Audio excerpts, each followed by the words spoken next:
ang Panginoon.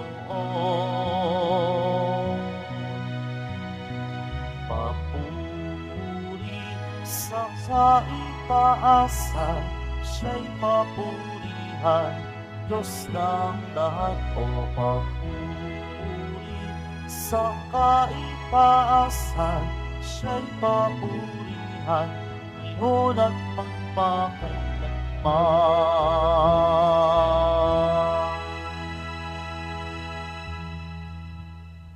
Sa ngalan ng Ama at ng Anak at ng Espiritu Santo, Amen. ang pagpapala ng ating Panginoong Hesukristo, ang pag-ibig ng Diyos Ama, at ang pakikipagkaisa ng Espiritu Santo naway sumainyong lahat. At sumaiyo rin. Mga kapatid, aminin po muna natin pagsisihan ang ating mga kasalanan upang tayo po'y maging marapat gumanap sa banal na pagdiriwang. Inaamin ko Sa makapangyarihang Diyos at sa inyo mga kapatid, na lubha akong nagkasala sa isip, sa salita, sa gawa, at sa aking pagkukulang, kaya isinasamo ko sa mahal na Birheng Maria, sa lahat ng mga anghel at mga banal, at sa inyo mga kapatid na ako'y ipanalangin sa Panginoong ating Diyos. kaawaan tayo ng makapangyarihang Diyos. Patawarin sa ating mga kasalanan at patnubayan sa buhay na walang hanggan. Amen. Panginoon, kaawaan mo kami. Panginoon, kaawaan mo kami. Kristo, kaawaan mo kami. Kristo, kaawaan mo kami. Panginoon, kaawaan mo kami. Panginoon, kaawaan mo kami. Manalangin tayo. Ama naming makapangyarihan, lakas ka ng mga walang inaasahan kundi ikaw. Ang pagluhog namin ay iyong pagbigyan, sapagkat kami mga tao lamang na walang pawang mahihina kapag iyong iniwanan. Kaya naman kami lagi mong tulungan upang sa pagtupad ng iyong mga kautusan, ikaw ay aming mabigyang kasiyahan sa aming iniisip at ginagawa araw-araw sa pamamagitan ni Hesukristo kasama ng Espiritu Santo magpasawalang hanggan. Amen. Magsiupo na po ang lahat. Pagbasa mula sa ikalawang aklat ng mga kronika. Pagkamatay ni Hoyada, ang mga pinuno ng Huda ay nagbigay galang sa hari at nagharap ng mga kahilingan. Pinagbigyan naman niya ang mga ito, kaya't itinakwil nila ang bahay ng Panginoon at ang Diyos ng kanilang mga ninuno. Nagbalik sila sa paglilingkod sa mga asyeras at pagsamba sa mga diyos-diyosan. Bunga nito, nagalit ang Diyos at pinarusahan ang taga-Huda at ang taga-Jerusalem. Ngunit nagsugo ang Panginoon ng mga propeta upang ang mga tao'y magbalik loob sa Kanya. Gayunmay, hindi sila nakinig. Dahil dito, ang Espiritu ng Diyos ay bumaba kay Zacarias, na anak ng saserdote Hoyada. Tumayo siya sa gitna ng mga tao. Sinabi niya, "Ito ang sabi ng Diyos, bakit ninyo nilabag ang mga utos ng Panginoon? Gusto ba ninyong mapahamak? Sapagkat itinakwil ninyo siya, itatakwil din niya kayo."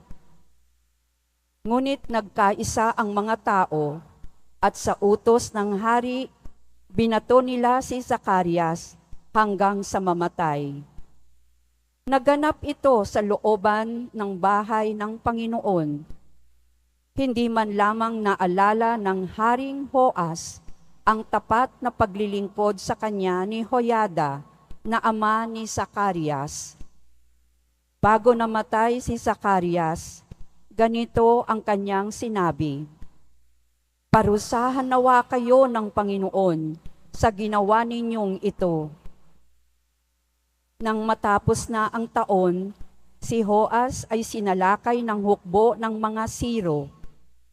Pinasok nila ang Huda at Jerusalem at pinatay ang mga pinuno ng hukbo. Lahat ng sinamsam nila'y ipinadala sa hari sa Damasco. Maliit man ang hukbo ng mga Siro, ay matagumpay rin laban sa malaking hukbo ng Huda, sapagkat itinakwil nito ang Panginoon, ang Diyos ng kanilang mga ninuno. Sila ang nagparusa kay Joas dahil sa pagtataksil nito. Iniwan ng mga Siro si Joas na may sugat na malubha. Ngunit pagkaalis nila, nagkaisa ang mga lingkod ng hari na ipaghiganti ang pagkamatay ni Zacarias. Kaya pinatay nila si Joas sa kanyang higaan. Inilibing nila ito sa lungsod ni David, ngunit hindi sa libingan ng mga hari. Ang salita ng Diyos. Salamat sa Diyos. Sa Kanya mananatili ang aking pag-ibig lagi. Sa Kanya mananatili ang aming pag-ibig labid.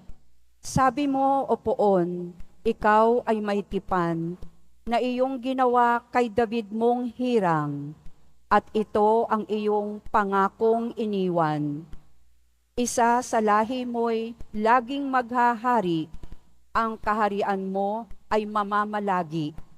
Sa Kanya mananatili ang aking pag-ibig lagi. Ang aking pangako sa Kanya'y iiral, at mananatili sa Kanya ang tipan. Laging maghahari ang isa niyang angkan, sintatag ng langit, yaong kaharian. Sa Kanya mananatili ang aking pag-ibig lagi. Kung ang mga anak niya ay susuway, at ang aking utos ay di igagalang, kung ang aking aral ay di pakikinggan, at ang kautusay hindi iingatan. Sa Kanya mananatili ang aking pag-ibig lagi. Kung gayon, daranas sila ng parusa sa ginawa nilang mga kasamaan. Sila'y hahampasin sa ginawang sala. Ngunit ang tipangpot pag-ibig kay David ay di mababagot, hindi mapapatid. Sa Kanya mananatili ang aking pag-ibig lagi. Magsitayo po ang lahat.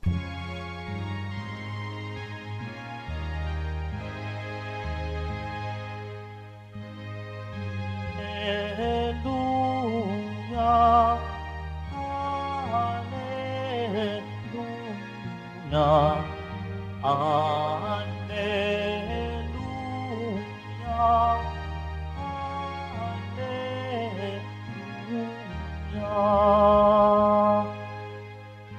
Si Kristo ay naging dukha upang tayo'y malagana sa bigay niyang pagpapala. Hallelujah, Hallelujah, Hallelujah, Hallelujah.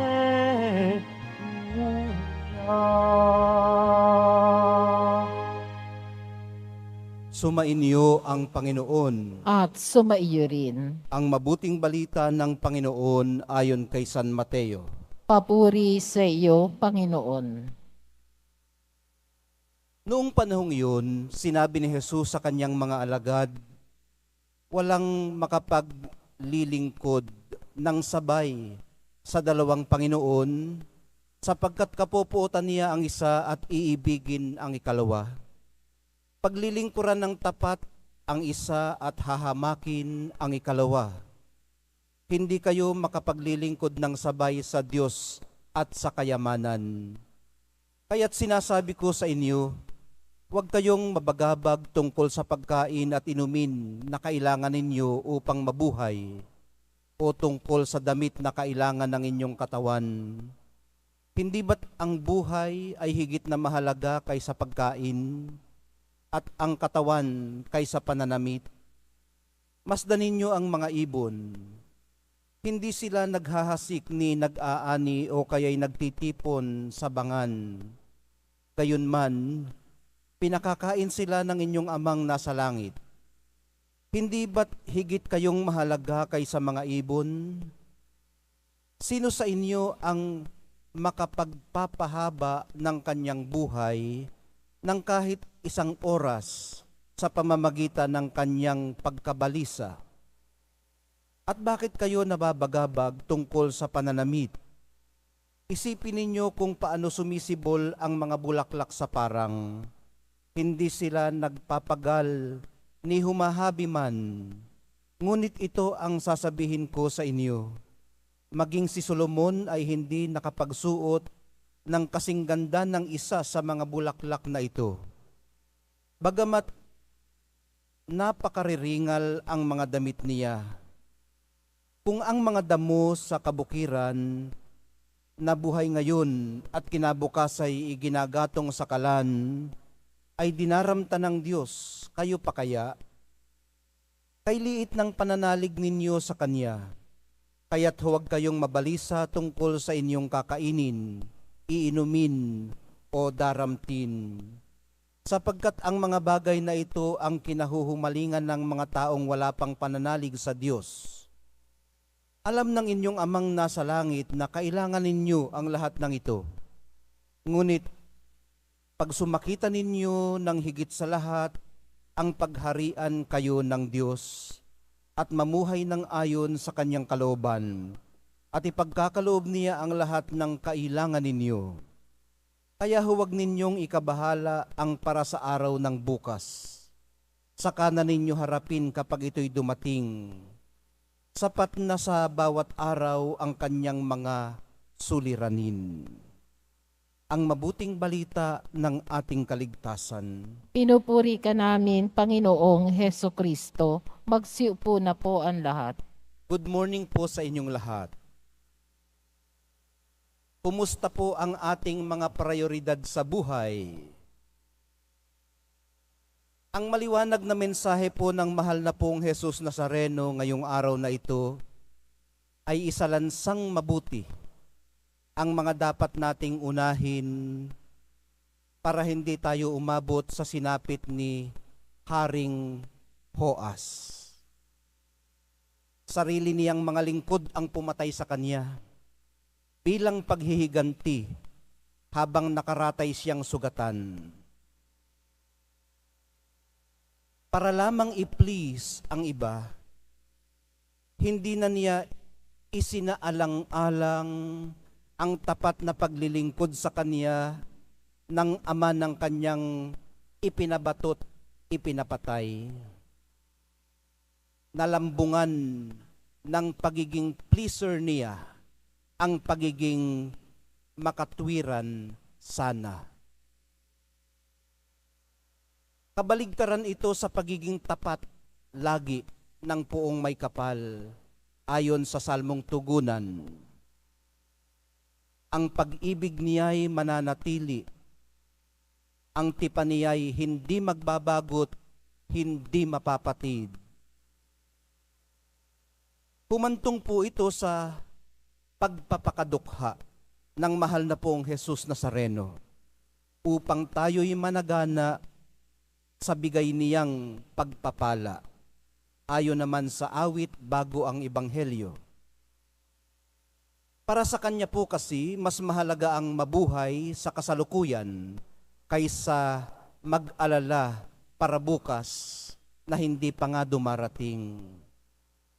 Mas importante ang katawan kaysa damit, ang buhay kaysa ikabubuhay. Sa pagpapatuloy po ng ating pagdalangin, minamahal kong mga kapatid, mabuti siguro kung ma-review natin ang ating mga priorities. Isa-isip po nating ang makasariling mga paghahangad ay natatapos sa napakaraming problema. Ulitin ko po para lamang bigyang diin. Ang makasariling mga paghahangad ay natatapos sa napakaraming problema. Gaya halimbawa ng pagkalayo sa biyaya ng Diyos. Ito po ang nangyari kay Haring Hoas.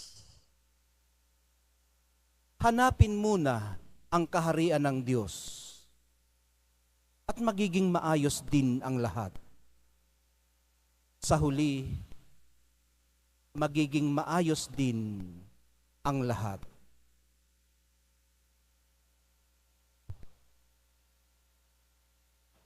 Magsitayo po ang lahat.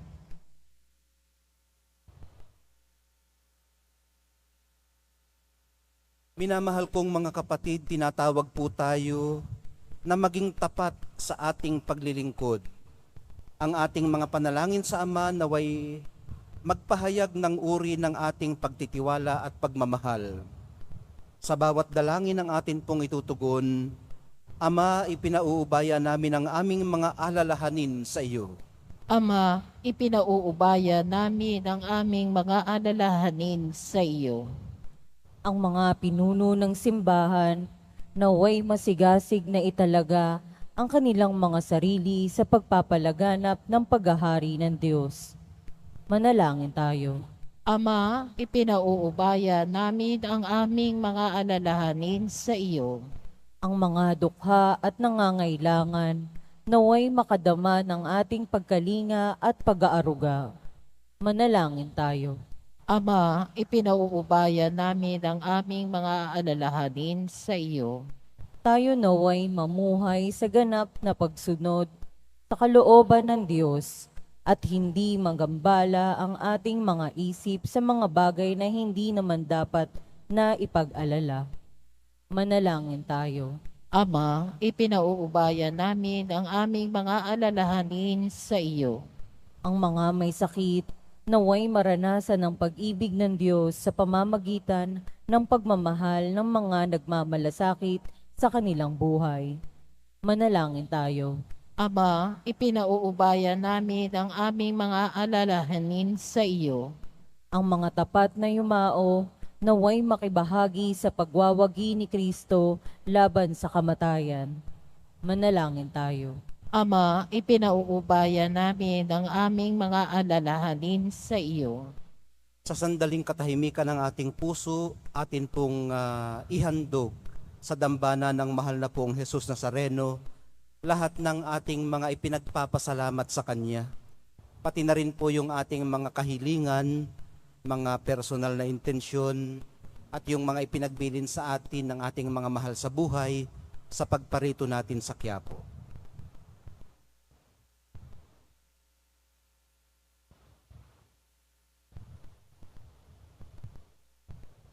Manalangin tayo. Ama, ipinauubaya namin ang aming mga alalahanin sa iyo. Ama naming mapagmahal, nagsusumika po kaming manalig sa inyo. Sa pamamagitan ng Espiritu Santo, tulungan niyo po kaming ituon ang aming mga puso sa mga bagay na tungkol sa inyo. Hinihiling po namin ito sa pamamagitan ni Kristo na aming Panginoon. Amen. Magsiupo na po ang lahat.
Manalangin po kayo mga kapatid upang itong ating paghahain ay kalugdan ng Diyos amang makapangyarihan. Tanggapin nawa ng Panginoon itong paghahain sa iyong mga kamay sa kapurihan niya at karangalan sa ating kapakinabangan at sa buong sambayanan niyang banal. Ama naming lumikha, kami ginawa mong may angking katauhan na dapat pakanin at pangalagaan. At iyong dinudulutan ng banal na pakikinabang. Ipagkaloob mong kami huwag magkulang sa mga iniuukol mo sa aming kapakanan. Sa pamamagitan ni Hesukristo, kasama ng Espiritu Santo, magpasawalang hanggan. Amen. Sumainyo ang Panginoon. At sumaiyo rin. Itaas sa Diyos ang inyong puso at diwa. Itinaas na namin sa Panginoon. Pasalamatan natin ang Panginoong ating Diyos. Marapat na siya ay pasalamatan. Ama naming makapangyarihan, tunay ngang marapat na ikaw ay aming pasalamatan. Pinagbibigyan mong ito'y aming maihayag, kahit na ito'y walang anumang may daragdag, sa kadakilaang sa iyo ay likas. Sa pagpupuri nami ang nakikinabang ay kami ring iyong pinakikiharapan, sa pamamagitan ng iyong anak na minamahal.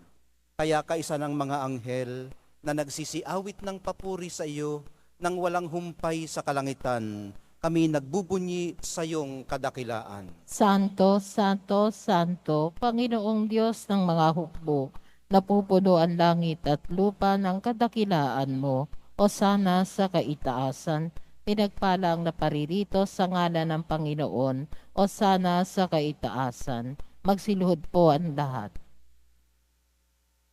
Ama naming banal, ikaw ang bukal ng lahat ng kabanalan.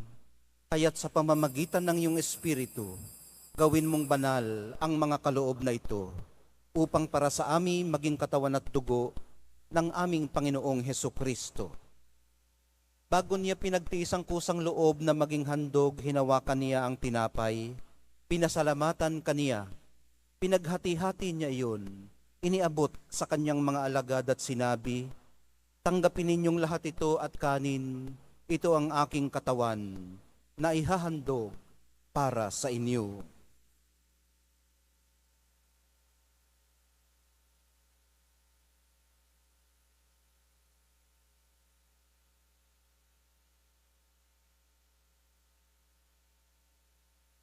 Gayon din naman noong matapos ang hapunan, hinawakan niya ang kalis. Muli kanyang pinasalamatan. Iniabot niya ang kalis sa kanyang mga alagad at sinabi, tanggapin ninyong lahat ito at inumin. Ito ang kalis ng aking dugo, ng bago at walang hanggang tipan. Ang aking dugo na ibubuhos para sa inyo at para sa lahat. Sa ikapagpapatawad ng mga kasalanan, gawin ninyo ito sa pag-alaala sa akin.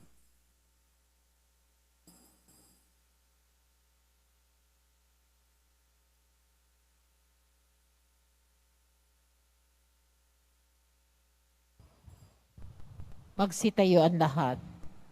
Ipagbunyi natin ang misteryo ng pananampalataya. Si Kristo'y namatay, si Kristo'y nabuhay, si Kristo'y babalik sa wakas ng panahon. Ama, ginagawa namin ngayon ang pag-alala sa pagkamatay at muling pagkabuhay ng iyong anak. Kaya't iniaalay namin sa iyo ang tinapay na nagbibigay buhay at ang kalis na nagkakaloob ng kaligtasan. Kami nagpapasalamat dahil kami iyong minarapat na tumayo sa harap mo para maglingkod sa iyo. Isinasamo namin kaming magsasalo-salo sa katawan at dugo ni Kristo ay mabuklod sa pagkakaisa sa pamamagitan ng Espiritu Santo. Ama, lingapin mo ang iyong simbahang laganap sa buong daigdig. Puspusin mo kami sa pag-ibig. Kaisa ni Francisco na aming Santo Papa at ni Jose na aming Obispo at ng Tanang Kaparian. Alalahanin mo rin ang mga kapatid naming nahimlay, nang may pag-asang sila'y muling mabubuhay, gayon din ang lahat ng mga pumanaw. Kaawaan mo sila at patuloyin sa iyong kaliwanagan. Kaawaan mo at pagindapatin kaming lahat na makasalo sa iyong buhay na walang wakas. Kaisa ng mahal na Birheng Maria na ina ng Diyos, ng kabiyak ng puso niyang si San Jose, kaisa ng mga apostol, ni San Juan Bautista at ng lahat ng mga banal na namuhay dito sa daigdig ng kalugod-lugod sa iyo. Maipagdiwang nawa namin ang pagpupuri sa ikararangal mo sa pamamagitan ng iyong anak na aming Panginoong Hesukristo. Sa pamamagitan ni Kristo, kasama niya at sa Kanya, ang lahat ng parangal at papuri ay sa iyo, Diyos Amang makapangyarihan, kasama ng Espiritu Santo, magpasawalang hanggan. Amen. Sa tagubili ng mga nakagagaling na utos at sa turo ni Jesus na Panginoon natin at Diyos, ipahayag po natin ng lakas loob. Ama namin, Sumasalangit ka, sambahin ang ngalan mo, mapasa amin ang kaharian mo, sundin ang loob mo dito sa lupa para nang sa langit. Bigyan mo kami ngayon ng aming kakanin sa araw-araw at patawarin mo kami sa aming mga sala para ng pagpapatawad namin sa nagkakasala sa amin. At huwag mo kaming ipahintulot sa tukso at iadya mo kami sa lahat ng masama. Hinihiling po namin kami iadya sa lahat ng masama, pagkalooban ng kapayapaan araw-araw, iligtas sa kasalanan, at ilayo sa lahat ng kapahamakan, samantalang aming pinananabikan ang dakilang araw ng pagpapahayag ng tagapagligtas naming si Hesukristo. sapagkat iyo ang kaharian at ang kapangyarihan at kapurihan magpakailanman. Amen. Panginoong Hesukristo, sinabi mo sa iyong mga apostol, kapayapaan ang iniiwan ko sa inyo, ang aking kapayapaan ang ibinibigay ko sa inyo. Tunghayan mong aming pananampalataya at wag ang aming pagkakasala. Pagkalooban mo kami ng kapayapaan at pagkakaisa, ayon sa iyong kalooban, kasama ng Espiritu Santo, magpasawalang hanggan. Amen. Ang kapayapaan ng Panginoon ay laging sumainyo. At sumaiyo rin. Magbigayan po kayo ng kapayapaan sa isa't isa. Kordero ng Diyos na nag-aalis ng mga kasalanan ng sanlibutan, maawa ka sa amin. Kordero ng Diyos na nag-aalis ng mga kasalanan ng sanlibutan, maawa ka sa amin.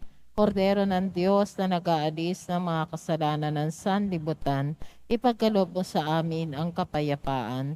Magsiluhod po ang lahat.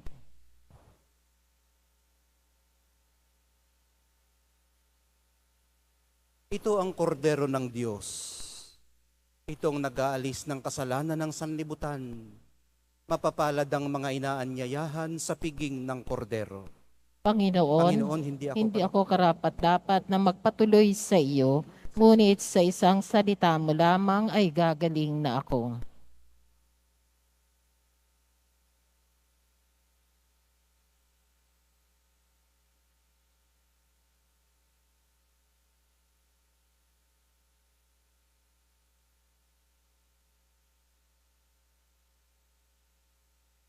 Para sa lahat ng tatanggap ng bangal na tumunyon, sasagot po tayo ng amen pagkasabi ng pari o ng lay minister ng katawan ni Kristo at isubo agad sa bibig bago umalis sa harapan ng pari o lay minister. Sumunod po tayo.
Manalangin tayo.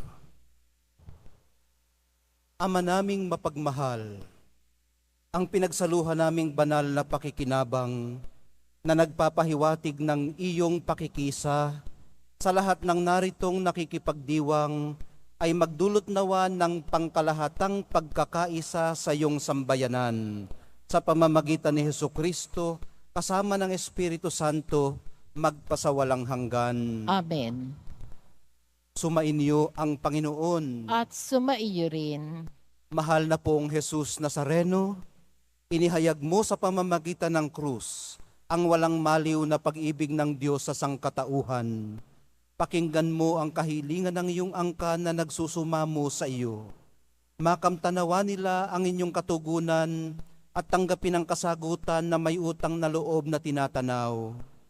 Basbasan din po ninyo at pagpalain ang kanilang mga pinasasalamatan, idinadalangin at pinagsusumikapan sa araw-araw, lalo na po ang mga may sakit na naririto ngayon, ang mga bata at ang mga nakatatanda. Pati na rin po, hinihiling namin na matagpuan din nila ang kanilang mga hinahanap. Sa pamamagitan ng bendisyon na ito, naway maalala nila ang mga pangako nila noon sa binyag, na ikaw ang kanilang iibigin at paglilingkuran bilang Panginoon, magpasawalang hanggan. Amen. At pagpalain kayong lahat at ang inyong pamilya at mga komunidad ng makapangyarihan at mapagmahal na Diyos, Ama, Anak, at Espiritu Santo. Amen. Naihandog na po natin ang banal na misa sa paglalakbay po natin sa buhay araw-araw. Lumakad tayo sa liwanag, kapayapaan at pag-asa ng ating minamahal na Nuestro Padre, Jesus Nazareno. Salamat sa Diyos.